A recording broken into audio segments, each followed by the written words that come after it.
Top of the morning to you. You're listening to Flow FM 92.7. Thank you for joining us. It's 8 o'clock and welcome to the Headline News Review. And this is where we analyze some of the stories brought to you at 7 o'clock. I am Adedayo, Adeyemi. I'm Danielle, Shitta-Bey. Thank you for joining us. It's Friday and we thank God it is Friday. Nicholas Nwarunoye joins us live. Good morning to you. Welcome. It's Friday. Good morning. How are you preparing for the weekend? You excited next weekend? Or you don't really don't care? Of course. After a hectic week, you need some time to rest. Of course. Welcome to the weekend. Let's begin a conversation this morning. But before we do, let's state categorically that the views to be expressed on the program is not in any way the position of Flow FM 92.7, but solely as expressed by Nicholas Nwarunoye, the analyst this morning, or maybe from reactions we get from callers. But we'll keep the conversation well controlled this morning.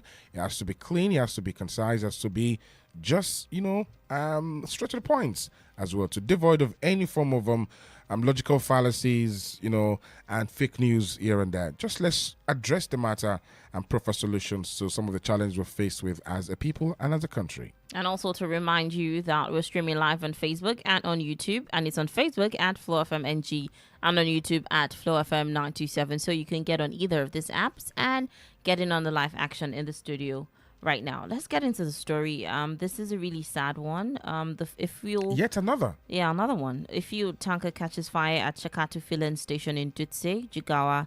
Apparently, they were trying to offload the fuel at the filling station, and then the fire just started, and then. Well, while I was reading that story, something occurred to me. I happen to have a younger brother who is into safety management, for an oil conglomerate. And most times when we talk, there are certain things that we take, that we take for granted in the areas of safety. You understand? Most Nigerians don't know most of the things we do on daily basis. It's very dangerous, hazardous. Especially when you talk of when you now come to the issue of an inflammable, substance like petroleum. Most of those guys handling those things, the guy driving the tanker, those guys in the filling station, how much of orientation do they go through in handling those things? You understand?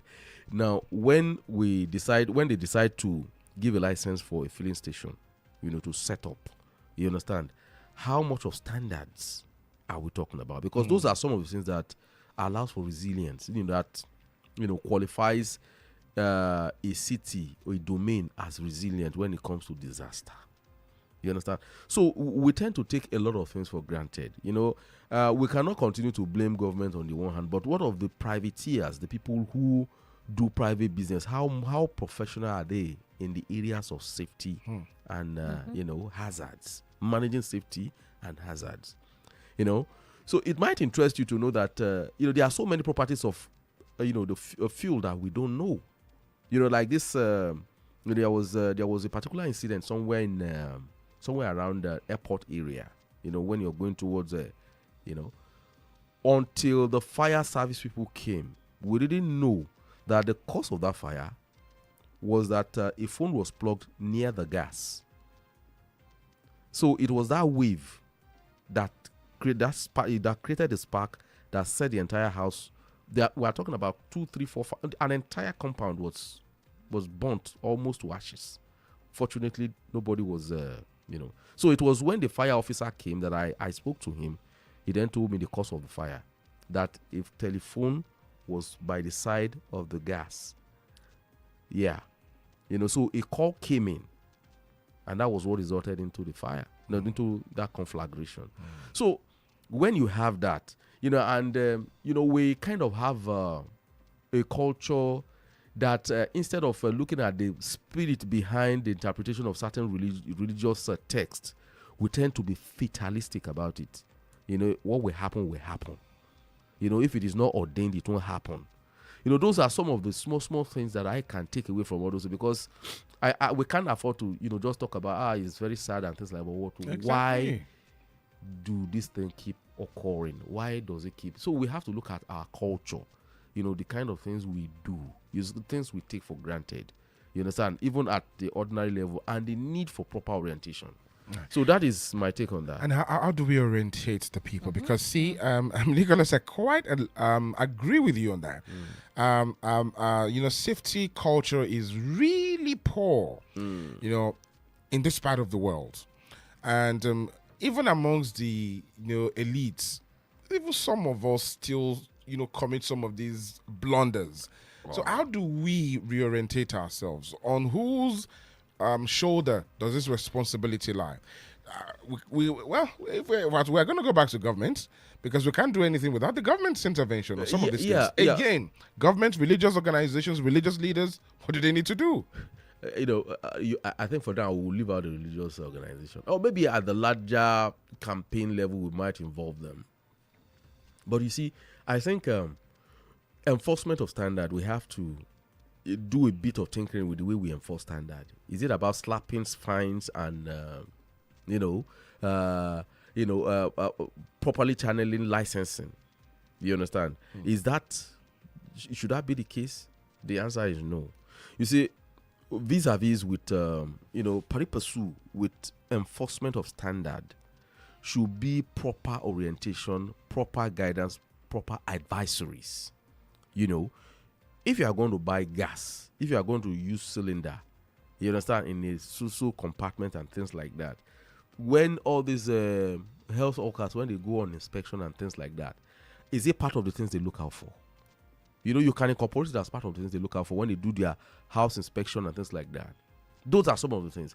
Do you know? Let me give you another instance. Even in building, building around Nigeria is so unregulated, and there are lots of accidents that happen from there. Take a very good example: the common tiles that you use in your house. Nobody cares the kind of tiles they put in the bathroom. And you know how many accidents have happened from slipping, death that have even resulted from that. So most of those guys that go into tiling, what kind of orientation do we have? The other day we were talking about Togolese being the best tilers. You understand? Now, when there was a Togolese I spoke to once, I was on a trip back from Benin. So we happened to be in the same vehicle. And he was telling me about how poorly oriented Nigerian tilers are. That there are certain tiles you just can't use in it. That if you don't have the money, you want to use the ordinary ones that have smooth surface. Why not turn the other side? He was telling me all those things, and they were like new to me. You understand? So those are some small specifics. Even from the guild, from artisanry, safety culture can be incorporated. Those people that comes to fix your electricity and things like that, how much of safety education do they have before they install your wiring, before they do some small repairs, before they fix certain things? How much of safety, and again, everything goes back to the guilds, the artisan guild system that we don't have in Nigeria. In developed economies, like, you have this, there is this guy, there is this engineer you have somewhere around Afon area. I interviewed him recently. He wanted to build a sports vehicle. I don't want to give him free advertisement, and I noticed that he has a kind of apprenticeship system, and these are qualified engineers from Nigeria University, about 2 or 3 of them from University of Ilorin. We are part of his apprentice, and they were building a small sports vehicle from scratch. I think he's completed that project. Now he qualified, that is, he trains Nigerian graduate to qualify for a guild, that is is it Artisanry Guild of UK. So when I asked him, I said that guild thing, that certification, it was its equivalent in Nigeria. He said it's just like maybe a certificate in engineering. I'm talking of a Nigerian engineer going for a guild.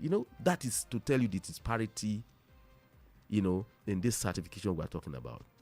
You understand? So, these economies have developed a way of standardizing, so they build in safety measures into some of those. So if they are going to use a particular wire, there is a safety consideration that allows it. So that kind of a thing has to go into when you are, like all this petroleum attendant. Nothing says that you cannot regularize the quality of people you bring in as your petrol attendant. They must have a certification in safety. You understand? So those are part of the, we tend to see this thing as just charity and things. No, it's business and it's developmental.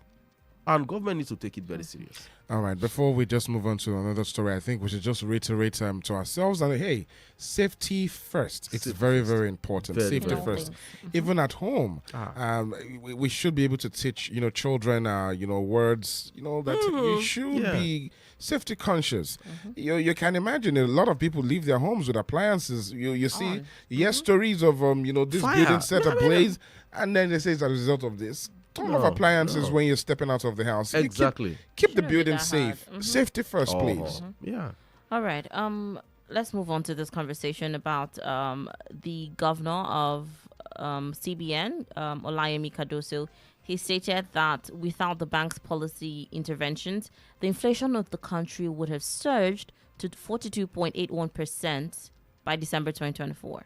Yeah, he could be right. You see, as bad as the whole situation is, we know it could have been worse. You understand? It could have been worse. So, what we are saying is Worse that than this? Huh? Worse than this, huh? what is Worse than this. it could have been worse than this. It could have been worse. Yeah, because you see, the CBN regulates the money policy in the country. That is anything that has to do with money in the economy. You understand? So, and how they do this is they tinker with certain instruments within the economy, to allow for, a manageable level of inflation within the economy. So they couldn't, if they had, there have been efforts at, defending the naira, even though we run a parallel market, but there are instances where they have to tinker with certain instruments that make it that way. So those are those policies that he's talking about. You understand? So if he says that they are doing that, yes, I absolutely agree, because naira was on a free fall. If you recall, at some point, it was on a free fall. You understand? And all those things are going to put pressure on the. Then of course, while he controls the money policy, the fiscal aspect of the economy, the fiscal aspect is more of the Ministry of, I think the Ministry of Finance.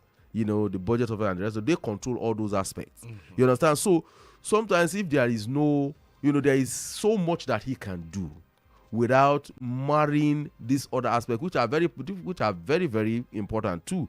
So by and large, yes, I absolutely agree with him that if not for those, those banking policies, things would have gone haywire. Yeah, I absolutely agree with that. Yeah. Okay. Let's move away from that and onto this conversation. That's the appeal courts upholding Federal High Court's ruling against IPOB. The Court of Appeal in Abuja upheld the Federal High Court's ruling that proscribed the indigenous people of Biafra, IPOB, and designated it a terrorist organization. We said here that there is a reason why you declare an organization. You designate it as a terrorist, so that you can use every means possible to crush them. And let us not forget that there were actually two trial court judgments contradicting trial court judgments, one in Enugu and one in Abuja. So the government can decide to choose whichever one to obey. So an appeal was made, and the appeal reaffirmed what the Abuja court says. So as it is right now, IPOB is a proscribed terrorist organization in the face of law. It's as simple as that. And you see, this might be a bit, sensitive, a bit quite tough, a bit controversial, really. I will equally urge the federal government to tread with caution. This is what I tell people. You see, anything that has to do with Biafra, that name Biafra, evokes emotion in the mind of an average Nigerian Igbo man. There is no taking away the fact. It's a simple truth. You understand? The moment you talk about Biafra, it evokes a kind of emotion. It might be positive, it might be negative. So it is so easy for demagogues. It's so easy for people that are just out to destabilize Nigeria to capitalize on that. Now, how a government handles things like that is not but just by using sledgehammer. Sometimes, for me, maybe I'm saying this because I'm close to people who talk about Biafra and things like that. I see them, I talk to them, you know. My mom happens to be Igbo, you know. I am Igbo by virtue of being from the Igbo-speaking part of Delta State, you know. But because I have a kind of cultural hybridization, you know, I speak Yoruba better than my language, you know. I'm married to Yoruba, you know. I've lived across Nigeria, so it gives me a kind of perspective that most people don't have. You see, the last thing the average Igbo man will want to do is to go to war again. You know, because the story is indelibly in his mind about what happened during the Biafran War. You understand? But you see, because of poor orientation across Nigeria, there is always a tendency to remember war and this knee-jerk response to anything Biafra. You know, but most times, rather than producing the desired result, you have the reverse. That was what happened until the federal government decided to work subterraneanly. You know, do a subterranean insertion in Masob. Masob died a natural death. Mm-hmm. You understand? You know, without even prescribing it. You understand? So same, you know, the move by federal government to keep it as a terrorist organization, for me, I can't fault federal government on that, because when you look at other things that are playing out globally, you know, you can't but sympathize with federal government on that level. But at the same time too, you have to talk about something that I think Nigeria need to have a conversation about. You know, they need to heal wounds. You understand? They need to bend over backwards, you know, and say, look, hey, we had a disagreement in the past, but all that's in the past. Look at what you have been able to do for yourself. Because I particularly think that this IPOP thing is just, I don't see any basis for it, really, honestly. Because when you look at the Southeast, you know, I was there recently. Mm-hmm. You know, and there was something I was telling you about the Southeast, that there is no village in the Southeast anymore. And these are people that went to war. You know, the Southeast are the only people that lost a war and won the narrative. You know, that is what Father Kuka said. It's a very strange, you don't have that kind of situation anywhere in the world. It's a situation where people lose a war but won the narrative. It's something very unique. And I think that is bigger than this IPOP thing, Biafra this, Biafra that brings about disagreement and the rest of them. All right. Thank you a lot on that. All right. Let's move to this conversation about Omoyele Sowore. And that's the Omoyele Sowore, that's the Federal High Court granting Sowore bail and cybercrime case. And he was granted 10 million naira bail, and of course with surety in like sum on cybercrime charges. And I remember yesterday we're talking about the statement he made on social media about him saying Egbetokun is an illegal IG. And then I'm asking, I'm like, the counts are on cybercrime. Shouldn't that be defamation? Or why is it cybercrime? Is it making comments on social media now, or making comments like that? Mm-hmm. Is it termed as cybercrime? You see, what the police are trying to do is what I describe as an act of joblessness. There are several issues that borders on security, but we are concerned about an opinion expressed on X. You understand? Sowore only made an opinion. You understand? Now, the Attorney General has come out exactly with a counter narrative, that is a counter, argument that look, he's going to be there till October 31st, 2027. That is all I expected the police to do, and that shows that will show how ignorant Showore's comment is, and it will have ended. And moreover, you understand? Moreover, I think that you see, yesterday, ironically, I was at the University of Ilorin for a national conference on state police thing. And one of those things that we talked about is the history of Nigerian police. Why Nigerian police has this, this negative, so-called, in quote, negative image. And what you tend to see, what the learned, academics that spoke each in turn said was that, the Nigerian police inherited the colonial ordinance. Colonial ordinance that allowed for the exploitation of Nigerians. So when the parent, the colonial, the post-colonial government got in power, they saw that they could use all those things to their own benefit against the people they were meant to protect. So that has always been our problem. So it has now gotten to a stage where we now need to reconsider and probably unbundle the police. And it's because of tendencies like this. You understand? Make no mistake, the federal government is poised to have a state police. But the kind of, so that we don't repeat the kind of problem we have with this current MPF, that is where the issue is now, if we are going to create a state police. Yes, it might appear as if one is talking against constituted authority. No. Constituted authority should be about people. And being about people is to allow them to have their say while you have your way. You understand? Calling him an illegalist does not mean he's illegal. Except the court says he's illegal. Mm-hmm. You understand? Then what right does he have to say the IG? It's not about right. No, because what fact does he have? Okay. To say the IG is illegal. Okay. Let me I like the fact that you say, well, it shows the level of information at his disposal, because the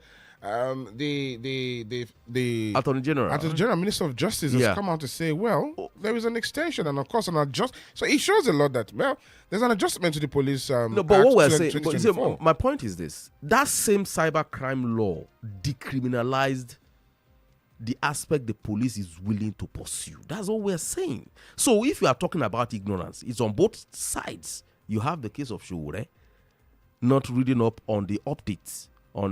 I still need to hear his view on that anyway. Not reading up on the amendment. The amendment was hurriedly made in 2024. You understand? When Egbetoku came on board, and it was called that when he's 60, he will be due to leave. So they made the hurried amendment. I think it took less than a month to hurry that particular act that they are interpreting. You understand? And there has been complaint by police officers, albeit, without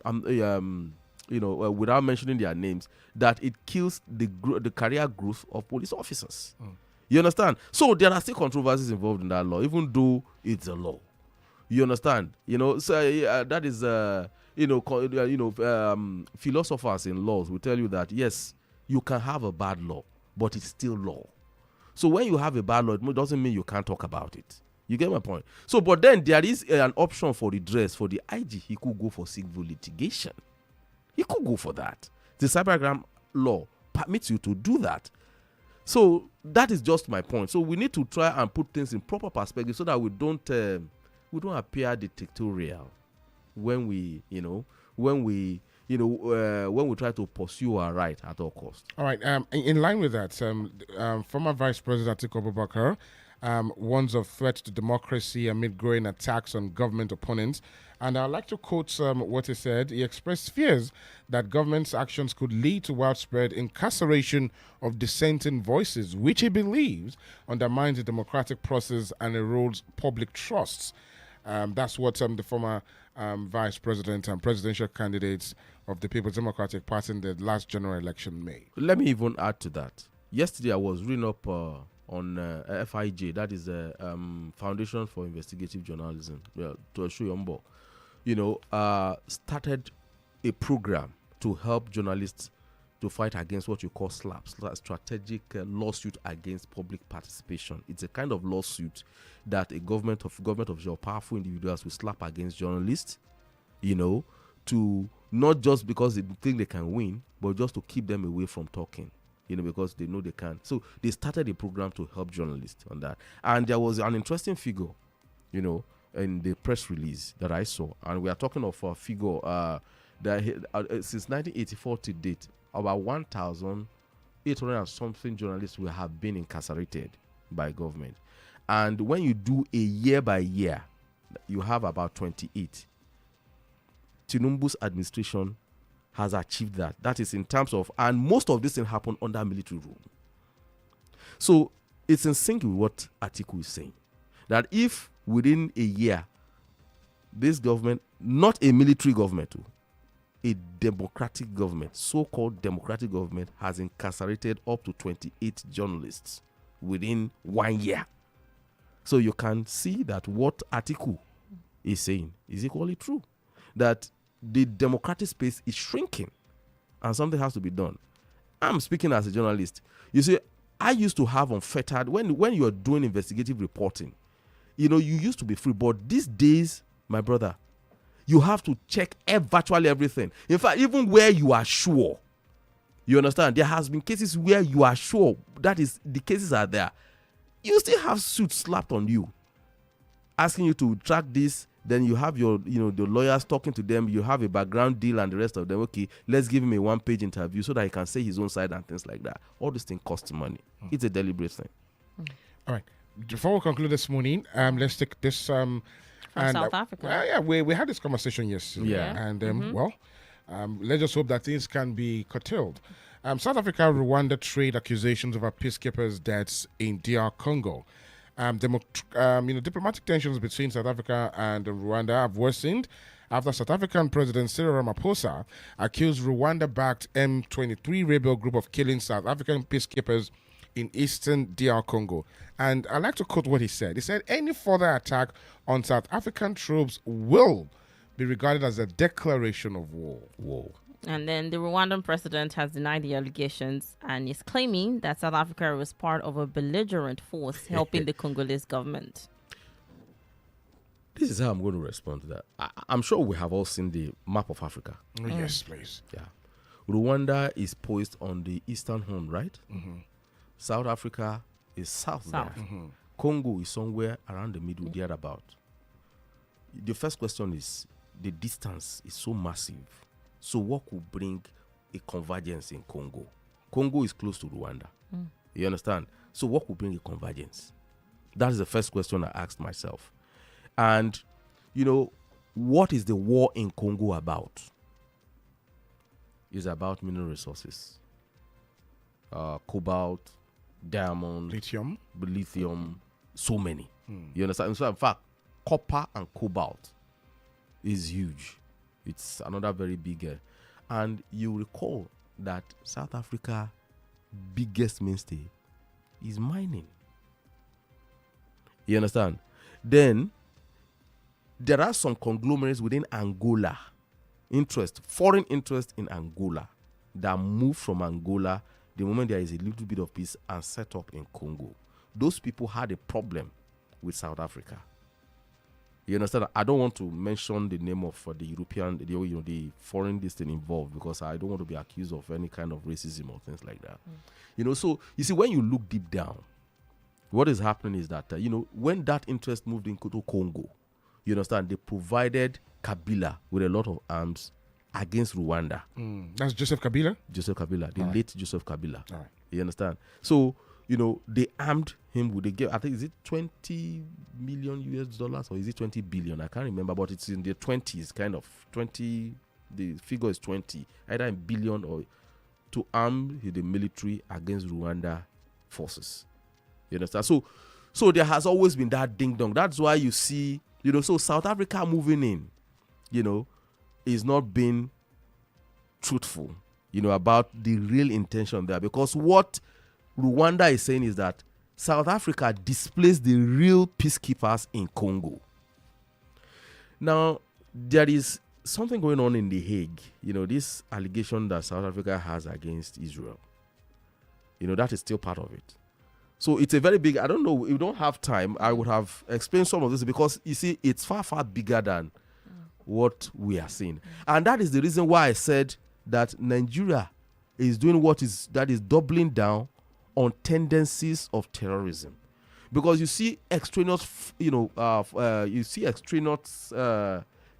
people, extraneous forces coming in, to, struggling over our resources. So if you allow all these sects, all these, extreme sects to grow roots, they can be funded by foreign distant too. So that is the thing. People are struggling. That is, interests are struggling to have our resources. And Nigeria must do everything within its power to protect itself. That's the point. All right. Nicholas, because of time, we just need to rest the conversation for this week. It's such a wonderful way to end the conversation for this week. But hey, the conversation never stops.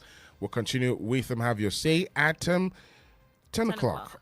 So make sure you join the program at 10. Have your say. Nicholas, thank you for this week. Thank you. It was refreshing having the conversation with you, and we look forward to kicking it off again on Monday. We'll keep our eyes closely on the story. That's on the developments in DR Congo, and of course, we hope the Nigerian authorities are also, watching as things unfold that develops in DR Congo and see how we can, play in as a big brother, probably to mediate, and then maybe some other measures that we can take as a country, like you've paused, that we can protect ourselves as well too. Thank you for this week. Yeah, thank you.